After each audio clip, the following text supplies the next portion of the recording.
More English learning YouTube channel आपलोक स्वागतम जानाइछुं। मोर मरমৰ सबस्क्राइबार्स viewers और छात्र छात्रीসকল আজি মই এটা নতুন চেপ্টাৰ আপলোড দিব ওলাইছোঁ মোৰ ভিডিঅ'ত। এইটো হ'ল ডিটাৰমিনাৰ্স। আপোনালোকে জানে ডিটাৰমিনাৰ্স মানে কি?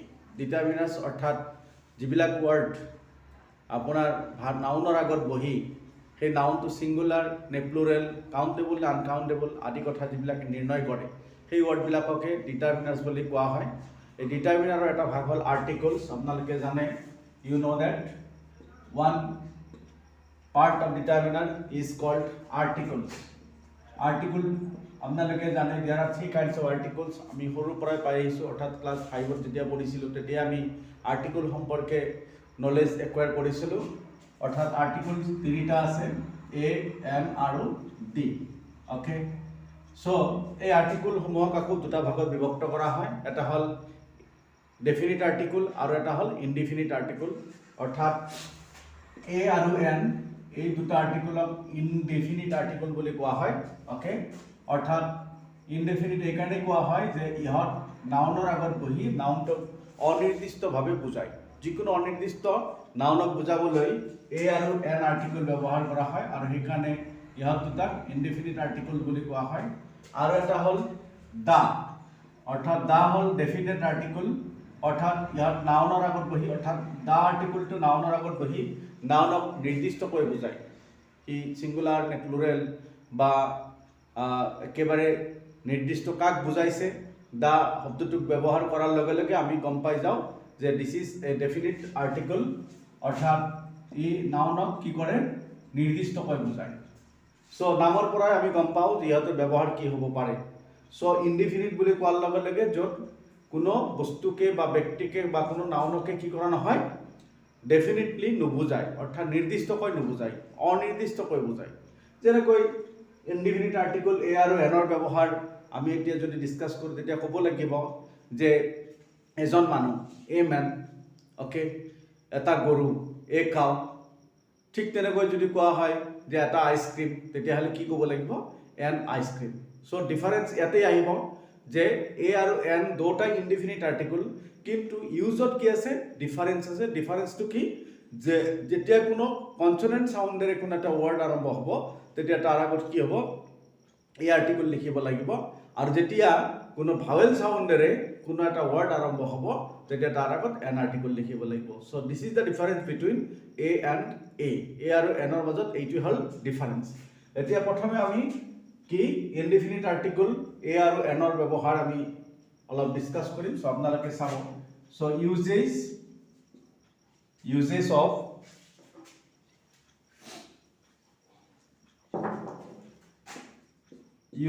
Of a and an, a আৰু এনৰ ইউজ মানে ইয়াতে ডিছকাছ কৰা হ'ব। সো অলৰেডি কোৱা হৈছে যিকোনো অনিৰ্দিষ্ট ইনডিফিনিট নাউনক ইণ্ডিকেট কৰিবলৈ আমি এ আৰু এনৰ ব্যৱহাৰ কৰোঁ। এক্সাম্পল হিচাপে কি লিখিব পাৰোঁ যে a man. Okay, a cow, a dog. যিকোনো এটা কুকুৰক বুজাইছে, গতিকে কি হ'ব, এ ডগ হ'ব পাৰে। কিন্তু যদি কোৱা হয় এলিফেণ্ট, তেতিয়াহ'লে কি লিখিব লাগিব, এন এলিফেণ্ট। যদি কোৱা এটা কণী, তেতিয়াহ'লে কি লিখিব লাগিব, এন এগ। অ'কে, সো এই যে এ আৰু এনৰ যিটো ব্যৱহাৰ আমি বৰ্ডত লিখিলোঁ, এইটো কিয় এ মেন হ'ল, এন মেন নহ'ল। আকৌ ঠিক তেনেকৈ কিয় এন এলিফেণ্ট হ'ল, এ এলিফেণ্ট নহ'ল। অ'কে, সো এইখিনি কথা বুজিব লাগিব আৰু সেইখিনি হৈছে আমাৰ গ্ৰামাৰ। অ'কে, সো যিহেতু দুটা এ আৰু এন দুটা অনিৰ্দিষ্টবাচক আৰ্টিকল, কোনো ব্যক্তি বা বস্তুক বা কোনো নাউনক নিৰ্দিষ্টকৈ নুবুজায়, তেতিয়াহ'লে ইয়াতে আমি এনেকুৱা কিছুমান নিৰ্দিষ্ট ৱৰ্ড লিখিছোঁ যি ৱৰ্ডৰ আগত অকল এহে আহিব আৰু যিবিলাক ৱৰ্ডৰ আগত অকল এনহে আহিব। তো সেই কথাটো কিহৰ ওপৰত নিৰ্ভৰ কৰিব, যে দিছ will depend on the sound of the word. অৰ্থাৎ কি চাউণ্ডেৰে, কি ধ্বনিৰে ৱৰ্ডটো আৰম্ভ হৈছে সেইটোৰ ওপৰত নিৰ্ভৰ কৰিব। সো আমি সৰুতে শিকিছিলোঁ যে ভাৱেলৰ আগত কি হয়, এন আৰ্টিকল বহে আৰু কনসনেন্টৰ আগত কি হয়, এ আৰ্টিকল বহে।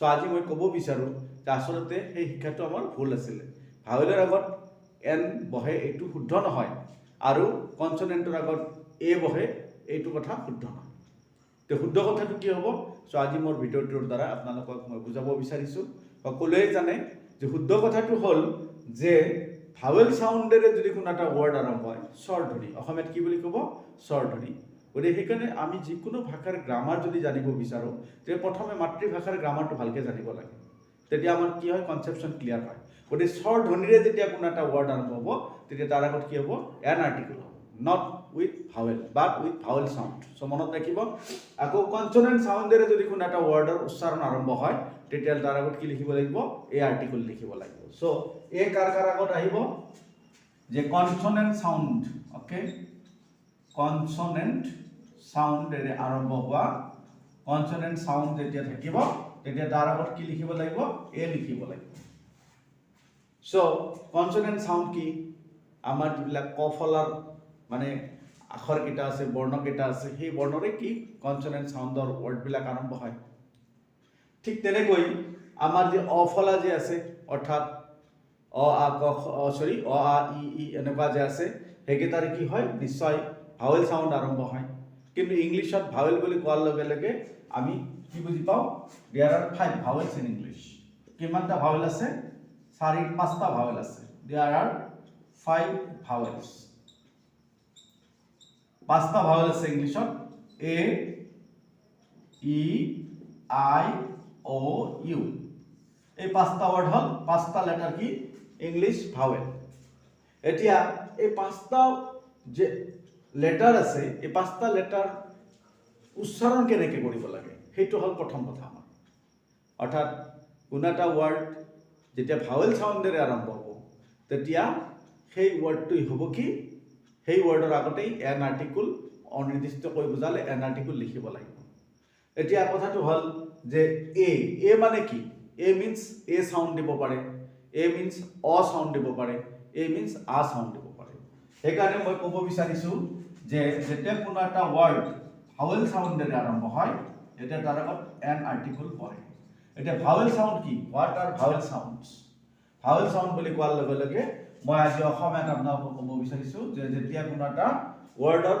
উচ্চাৰণ ভাৱেল সাউন্ড দ্যাট মিন্স অৰে আৰম্ভ হয় কোনো এটা ওয়াৰ্ডৰ উচ্চাৰণ যেতিয়া কি ভাৱেল সাউন্ড আৰে আৰম্ভ হয় কাৰণ এ মানে অ হয় আ হয় আকৌ এ হ'ব পাৰে ঠিক তেনেকৈ ই মানে এ হ'ব পাৰে ই মানে আকৌ ই হ'ব পাৰে মই কোৱা নাই যে এইটো এ পৰিব এইটো হস্যই পৰিব ইট ইজ নট হস্যই বাট ইট ইজ ই তাৰমানে ই সাউন্ড অৰ্থাৎ E is a vowel sound okay হস্যই বা মই আখৰ হিচাপে এইবিলাক মাতিব কোৱা নাই বৰঞ্চ এই আখৰকেইটাই কি সাউন্ড ৰিপ্ৰেজেন্ট কৰে সেই কথাটো মই বুজাব বিচাৰিছোঁ আৰু যেতিয়া এই কথাটো স্পষ্ট হ'ব ক্লিয়াৰ হ'ব তেতিয়া আমাৰ এই এ আৰু এনৰ ব্যৱহাৰ কৰাৰ ক্ষেত্ৰত কোনো ধৰণৰ প্ৰব্লেম নহ'ব সো মৰমৰ ছাত্ৰ ছাত্ৰীসকল এই কথাখিনি ভালকৈ বুজি ল'ব যে ভাৱেল সাউন্ড কি অ আ এ ই তাৰপিছত কি হ'ব পাৰে আইৰ দ্বাৰাও আ হ'ব পাৰে ঠিক ওৰ দ্বাৰা কি হ'ব পাৰে O is a vowel sound okay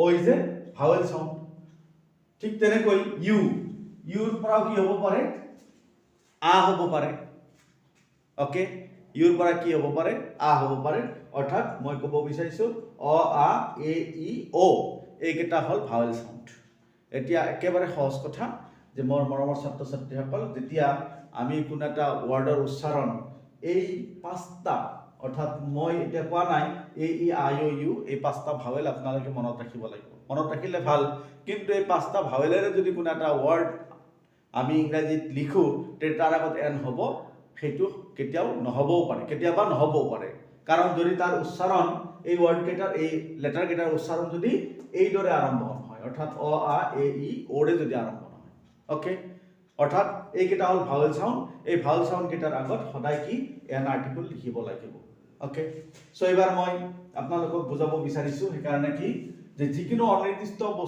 অনিৰ্দিষ্টবাচক বস্তু বা ব্যক্তি বা নাউন বুজাবলৈ তাৰ আগত এ আৰু এন ব্যৱহাৰ কৰোঁ সো এ সদায় কি কৰিব লাগিব যে কনসনেন্ট সাউন্ডৰ আগত এ ব্যৱহাৰ কৰিব লাগিব আৰু ভাৱেল সাউন্ডৰ আগত কি এন ব্যৱহাৰ কৰিব লাগিব সো আজিৰ পৰা এটা কথা আমি পাহৰি যোৱা ভাল যে ভাৱেলৰ আগত এন হয় আৰু কনসনেন্টৰ আগত এ হয়। এইটো সম্পূৰ্ণ ভিত্তিহীন কথা বা অশুদ্ধ কথা। গ্ৰামাৰে এইটো এলাউ নকৰে। গ্ৰামাৰে এলাউ কৰে যে ভাৱেল সাউন্ডৰ আগত এন হয় আৰু কনসনেন্ট সাউন্ডৰ আগত কি হয় এ আৰ্টিকল হয়। সো এক্সাম্পল বিলাক লিখিলে আপোনালোকে গম পাব যে বহুত ঠাইত এনেকুৱা সেন্টেন্স আছে বা ওয়াৰ্ড আছে য'ত ওয়াৰ্ডটো আৰম্ভ হয় ভাৱেলেৰে কিন্তু তাৰ আগত আমি এ আৰ্টিকল লিখো। আকৌ বহুত ঠাইত এনেকুৱা আছে যে ওয়াৰ্ডটো আৰম্ভ হয় কনসনেন্টেৰে কিন্তু তাৰ আগত আমি এন লিখো। সো নিশ্চয় এতিয়া এ আৰু এনৰ যে ইউজ আছে সেই ইউজ কেইটা আপোনালোকৰ সন্মুখত মই দাঙি ধৰিবলৈ চেষ্টা কৰিম। সো যিকোনো ভাৱেল সাউন্ডেৰে আৰম্ভ হোৱা ওয়াৰ্ডৰ আগত এন লিখিব লাগিব আৰু কনসনেন্ট সাউন্ডেৰে আৰম্ভ হোৱা যিকোনো ওয়াৰ্ডৰ আগত কি এ লিখিব লাগিব। সো এতিয়া লক্ষ্য কৰিব মই এটা কিছুমান সেন্টেন্স লিখিম আৰু সেইবিলাক কেনেকৈ আমি এ আৰু এনেৰে ফিল আপ কৰিম ৰাইট ডিটাৰমিনাৰ বা আৰ্টিকলছেৰে এইটো আমি লক্ষ্য কৰিবলগীয়া কথা। অৰ্থাৎ আমি ইয়াতে চাই লম। Okay, so I have this pen to write with.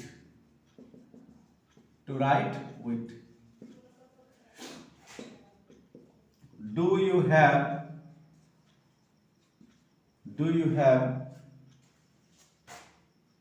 this book to read? Okay, তাৰপিছত লিখিলো I have given him this 1 rupee note.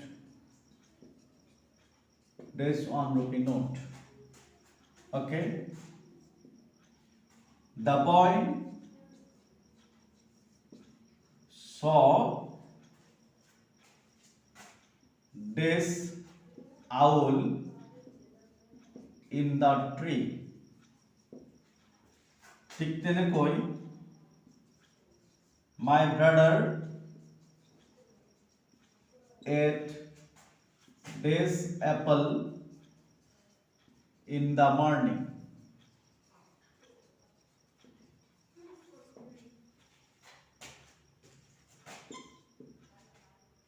He wrote this letter to me. So এটা মই কেইটামান সেন্টেন্স লিখিছো, 6টা মান সেন্টেন্স লিখিছো আৰু মানে ডিৰেকশন হল যে fill in the blanks with a or n, অৰ্থাৎ a আৰু n ইনডিফিনিট আৰ্টিকুলেৰে একেটা ফিল আপ কৰিব লাগে। সো এতিয়া মই প্ৰেক্টিস কৰিম। প্ৰেক্টিস কৰিলে গম পাম যে আমি কোড এ ইউজ কৰিম আৰু কোড এন ইউজ কৰিম, অৰ্থাৎ আৰু কি ক্ৰাইটেৰিয়াত আহিব, কি নিয়মত এ আৰু এনৰ ব্যৱহাৰ হ'ব, সেইটো এপ্ৰোচটো কেনেকুৱা হ'ব চাব। I have this pen to write with, মোৰ লিখিবলৈ এটা কলম আছে। সো যিকোনো এটা কলম, সো পেনটো পি অৰ্থাৎ পি লেটাৰে আৰম্ভ হৈছে আৰু পি মানে প ইজ এ কনসনেন্ট সাউন্ড। প এটা কি কনসনেন্ট সাউন্ড, ই ভাৱেল সাউন্ড নহয়, যাৰ কাৰণে ইয়াৰ আগত কি হ'ব এ পেন লিখিব লাগিব। ঠিক তেনেকৈ do you have a book to read, তোমাৰ পঢ়িবলৈ এখন কিতাপ আছে নে? সো কি হ'ব do you have a book to read.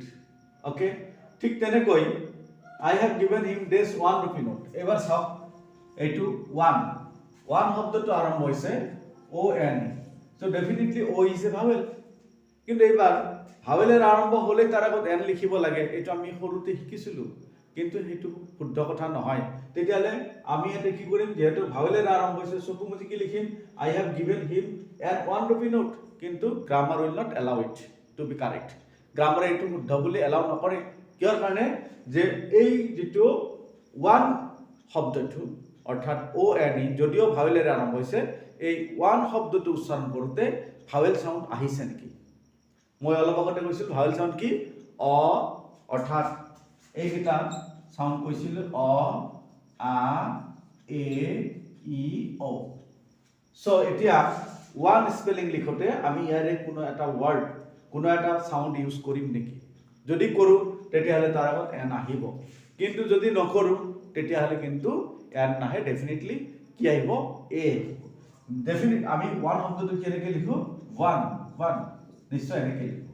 1 বুলি কোৱাৰ লগে লগে কি আহিলে w, অৰ্থাৎ ৱাব শব্দটো আহি গল।